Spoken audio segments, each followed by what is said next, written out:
to very actively participate in June 2nd, celebrate our state formation. It is as important as August 15th. అదే విధంగా మరి వాళ్ళ గౌరవ ముఖ్యమంత్రి గారు ఇచ్చినటువంటి స్పీచ్లో మేమందరం ఎదురు చూడడం జరిగింది.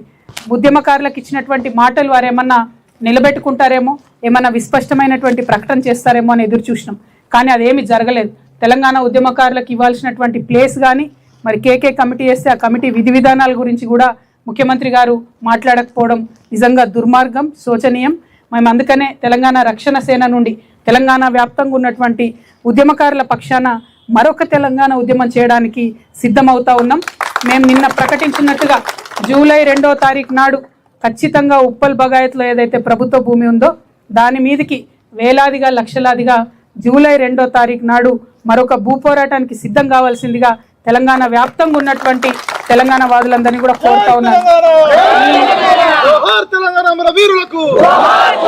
ఉద్యమకారులను కాపాడుకునేటటువంటి ఈ ప్రయత్నంలో, ఉద్యమకారుల గౌరవాన్ని, ఆత్మగౌరవాన్ని కాపాడుకునేటటువంటి ఈ ప్రయత్నంలో తెలంగాణ వాదులందరినీ కూడా ఆహ్వానిస్తున్నాం.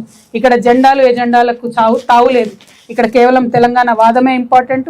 తెలంగాణ కోసం ఆనాడు ఏ జెండా కప్పుకోనటువంటి వాళ్ళు ఎంతోమంది కూడా పోరాటం చేయడం జరిగింది. వారందరినీ కూడా మేము ఉప్పల్ బగాయత్కు జూలై 2వ తారీఖు నాడు ఆహ్వానిస్తూ ఉన్నాం.